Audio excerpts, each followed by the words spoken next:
Good day everyone, hope you guys are having a blessed and amazing day. For today's video, gagawa tayo ng Thai spring roll na aking version with peanut sauce.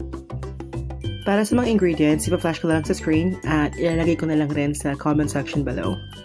Simulan na natin! First step, basahin lang natin yung rice paper.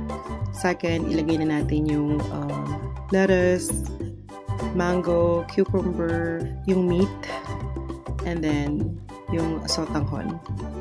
Tapos i-wrap lang natin. And that's it. Kaya lang siya kasimple. Yung meat pala na nilagay ko dyan is yung ham. Since maraming bigay na ham ngayon ang mga companies. So, I decided ham ang gagamitin ko. But of course, yung sa version ko talaga dito is yung kani salad lang. O yung kani crab. Or crab stick. Daming sinabi. Ayan lang. So, ganyan lang siya. Yung iba pala naglalagay ng toge. Before din naglalagay ako, pero since hindi ko gusto yung lasa, hindi na. Ni-stop ko na. Kasi ganito palang masarap na eh. Sa totoo lang, mahirap sa una ang pagharap nito. Lalo yung rice paper pag mali yung pagkabasa. Pero as you go along, masasanay ka rin. Tapos magiging simple na lang para sa'yo. Gumawa rin pala ako ng peanut sauce para dito sa Thai spring roll natin.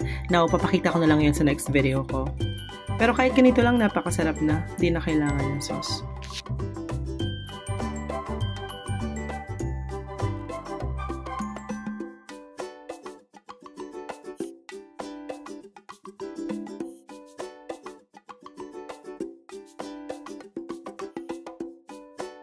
So yun na guys, after ko matapos i-wrap lahat, yan. Konti lang ginawa ko kasi hindi yan masarap pag nilagay mo sa ref. So, kailangan after mong gawin, kainin mo na kagad. Ayan, papakita ko sa inyo. Tapos, hiniwa ko lang sa gitna para may presentation, para maganda. And then, tikiman time.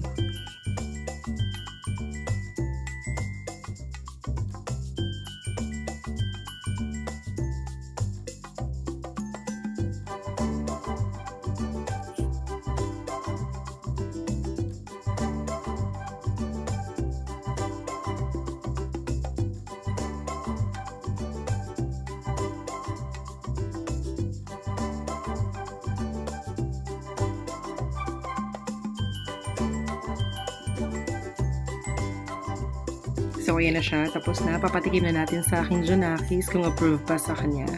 Let's go! Approve naman sa aking anak. So, happy naman ako. Alam niyo naman mga bata nowadays, napaka-picky eater. But yeah, when he tasted it, nasarapan naman siya. So, I'm happy. So, I hope you guys like my video. Please don't forget to like, share, and subscribe. And also, hit the notification bell para lagi kang updated sa mga latest videos ko. Thank you so much and have a great day. Bye!